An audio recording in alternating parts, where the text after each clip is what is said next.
Hi, everyone. I hope everyone is doing good. It's 2026. Okay. So I'm checking back in with y'all, updating you guys on life and also offering some of my wisdom because that's pretty much what this channel is about. Um, so I'm going to talk specifically about why I stopped dating the way I used to. I posted this on my TikTok, um, and I'll put that in the description what my TikTok is, my channel. But I put this in my TikTok, on my TikTok, and it definitely got, you know, quite a bit of traction. And a lot of women were agreeing with me. And, we are in the midst of a continuous, I don't want to call it a gender war, but there's the male loneliness epidemic. Like dating has shifted tremendously. And the way dating has been going, um, particularly as women have been afforded more freedoms and people have become more religiously open, has changed. Like dating is not what it used to be. And I've talked to you guys on here before about being a lover girl, and definitely enjoying, particularly the physical aspects of partnership. However, those of you who know anything about astrology, I am a 12th houser. So I really do enjoy my solitude. And in the different relationships I have been in over the years, and even things that didn't necessarily blossom into long-term relationships, I've learned a lot. I've learned a lot, and I'm a nerd too, so I'm a studier. And as I have studied more about male and female biology, I have just really come to a point where I'm like, okay, we are not doing this the way it's supposed to be done.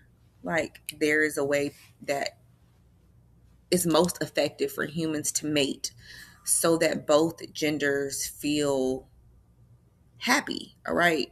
So, and we know that, this is speaking particularly from a heteronormative perspective, but we do know that gender is fluid. And, a person who is masculine is going to feel certain things when they are presented with certain things. Same thing with a person who's in their feminine, right?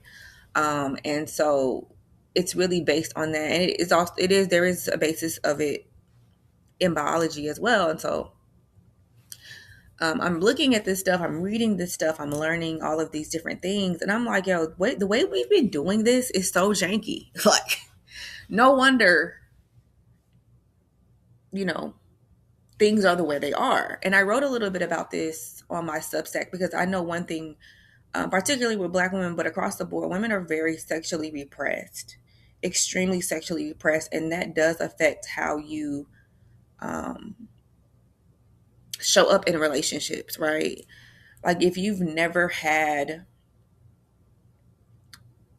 pleasure, even from having intercourse, like you're not going to feel like the same type of arousal as someone who has explored their body and knows what feels good to them and knows what feels great to them and knows what doesn't, because they're more educated and they're able to speak to sensations and situations that you aren't able to understand. And the female reproductive system and female nervous system, I'm sorry, is very driven by oxytocin, which is our bonding hormone. And we don't even like nourish it the way it's supposed to be nourished. Like we're supposed to be having more hugs, we're supposed to be having more kisses, we're supposed to be doing that things that are pleasurable to us and make us feel safe. And a lot of women are not doing that, right? A lot of women are in masculine spaces, and they're rushing and they're doing all of these different things. And that is because of the system that we live in. However, most women have a certain dream or equilibrium that they wish they could be on, right? And what I found for me is that dating the modern way, the way a lot of people date now, it was not it was making my nerves bad. Okay, like it was just not it. And I had never really liked the way it went down. And what I'm talking about specifically is like how women are basically they for a long time. I know at one point, um, it wasn't always this way, but women basically auditioned for men, and that's actually not how dating and mating is supposed to go. Um, I don't even like the word dating. I'm gonna be honest with you because that's I don't even do it anymore. Like I don't date anymore. I'm just so that's not it. I found a better way. It works for me, and I'm going to talk about that a little bit. And so when you look at animals, like this is not what happens. Like the female animals don't get together and like get in front of the men and do things to try to incite and arouse them. It's actually quite the opposite. And that's actually how it's supposed to go. And it's actually healthier for the male to have to prove himself to the female in order to um, get some of her time, to get some of her attention, and or move into the possibility of being able to mate. And it actually allows you to be in your feminine. Like a lot of women date from their masculine because this is really the energy they're operating in, and this is how they've been taught to live. You know, girl, go get your man. You know, it's okay to go up and introduce yourself. And it's just women are doing too much. And like a lot of the things I never really wanted to do. And sometimes I would do them because, it was advised. But I just was like, this is crazy. And I know I did a YouTube video like some years ago about how these dating gurus are really playing in our faces, particularly black women, because they know how the dating pool out is for black women, because black women are one of the most race loyal groups. They want a black man specifically, right? And then there are all of these different challenges, which I talk about on Substack as well. There are all of these challenges around being able to find a suitable black man, right? And so it's like the pickings are basically slim for black women, and it's like they're electing for these pickings to be slim. But at the same time, if black women never, even if black women could choose, oh, I'm only going to date black men, if we never change our behavior and our approach to dating, the men are not going to change. And that's just the truth. Okay. So I want to talk about this. I'm going to try to make this brief. So basically, dating without standards drained me. The level of emotional access that I was expected to give without the level of effort that I require, it was normalized, and I just couldn't get down with it.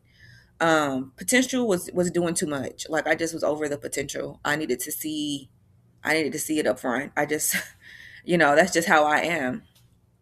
And so I realized, that giving access without proper assessment, as well as trusting my intuition when I was seeing certain things, um, the time that was put in without it, the intention, the emotional availability that I was expected to give without structure, it was just not romantic to me. It was very exhausting. And I have been working very diligently on my intuition, and it was screaming at me. Like I couldn't even ignore it no more. And it was just like, no, like we're not doing this. And I'll give an example. Like I talked about this on TikTok as well. It's like I don't sit on the phone with dudes. I don't do that. Men can be very draining. It's easier to do over dinner because you're being compensated for, and you're being given a meal. Um, it's I would rather talk over dinner. It's sitting on the phone. I'm more than likely busy and doing other things. It's just very draining for me. I stopped doing that. And then also that is one of the ways that men surveil you and learn a lot of stuff about you and learn how to manipulate you, is because you tell them all of your business. And I practice sirenism now. Very, very, very invested in living in my siren energy. And I just don't do that no more. It's not beneficial to me. If it's not beneficial to me, I don't do it.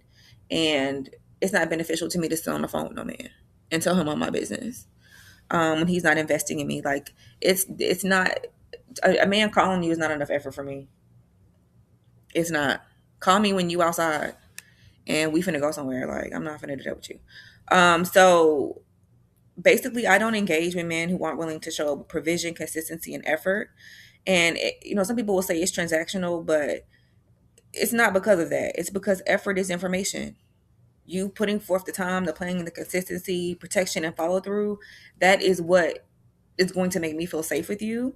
Um, that is what doesn't flag my discernment. Because when I start feeling like something ain't up, something off, I'm out of there.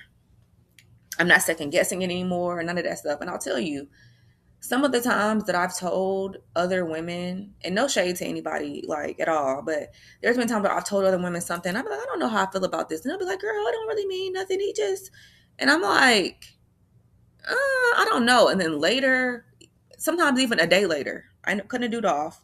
2 days later, I couldn't do it off because what I was telling my friend about, or what I was telling my associate about, or what I was talking about, I got to see why it was bothering me. And now I'm at a place intuitively, I don't even let it fester. I'll figure it out later. It'll probably come and pop into my head. But there was something about that behavior that my spirit flagged, and it's just what it is. Like, I'm not even gonna argue with it. Um, Also, when there is no cost, there's no care. And when everything is valuable, nothing and when everything is available, nothing is valued. Okay. Men bond through effort. This is biology. I talk about this deeper in my Siren Selection Doctrine, which is a course that I created so that women can start dating better. But again, it's not even dating, because dating honestly gives the men way too much power. But anyways, I'll continue. Women burn out through overgiving. So listen to that. Men bond through effort and women burn out through overgiving. And it's because we're playing each other's role. We're doing too much and then he's leaning back, chilling, eating Cheetos. Like, that's not how it's supposed to work. So, again, this is why I created the course, because I'm not interested in playing games or manipulating. It's about choosing differently so that your nervous system doesn't stay in survival mode. Most women stay in survival mode their whole relationship because they're waiting for a commitment, right? And that's usually being a girlfriend, which to me is laughable. I don't even do that anymore. That's a joke to me. I'm too old to be somebody's girlfriend. I'm not a girl, I'm a woman, so like that doesn't even make sense to me. And he's not a boy, he's a man. So like that doesn't make sense to me either. I'm not about to play these games. Like, society plays in women's faces, and that's part of why I created the course.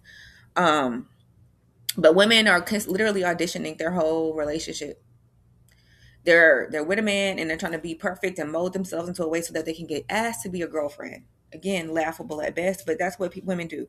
Once they get into this girlfriend mode, now they're in this holding space. And as a girlfriend, there are certain things you're supposed to do. So now you're doing like wifely duties, partnership duties for a man, and y'all basically have a title that's not even recognized by any entity at all, right? That's just what y'all are doing, right? Excuse the beeping. That's my coffee maker. Um, so you audition to do that, right? So then while you're on girlfriend mode, you're on eggs and you're on eggshells this whole time because you're auditioning for a ring, right? Because now you're trying to get a ring from somebody, right? I got a ring from somebody last year. I'm not with him. Like, they're not really anyway.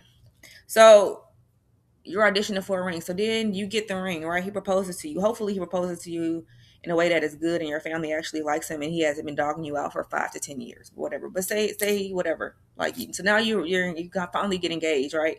Y'all actually make it through to the wedding, right? Y'all actually do it. So now you're officially married, right? Good job. Now, while you're married, you're supposed to be doing all this stuff to keep his attention. You're supposed to be being sexy. You're supposed to be doing this. You're supposed to be able to get pregnant for him. You're supposed to be. It's like all of this. Oh my God, women are literally auditioning the whole time, and it's never what you're supposed to be doing. This entire time and post marriage, he's supposed to be honoring you and providing for you and protecting you and doing all of these different things that the masculine will do when their bonding hormone has been activated. Okay.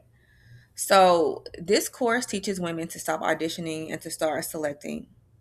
Okay, so if you're done dating from obligation and you're ready to date from clarity, the link is below. Take it when you're ready. It's very simple. It's not long. I also offer consultations if you want to do a deep dive, but feel free, to, ask questions about the course. Um, but yeah, we don't play these type of games no more. I don't. I'm not. I'm not doing it anymore. A lot of older women, a lot of them do date like this because they don't when they're not pygmies and they're not like chasing getting a man. This is typically how they date. And again, it's not dating because dating is by itself is a joke. Modern dating is a joke. I don't do dating apps. I don't do none of that stuff. Um it really just puts too much effort and pressure on the woman. But anyhow, I just wanted to share that with you guys. I hope that it was helpful. And please let me know your thoughts. Please let me know your thoughts. I know there's, supposed to be a male loneliness epidemic going on right now. So, what are y'all doing? Those of you who are not married, or, are in the dating pool, as they call it, what are y'all doing out there? So, interested to see your comments and see what you guys are doing. And I'll check in with you guys next time. Peace.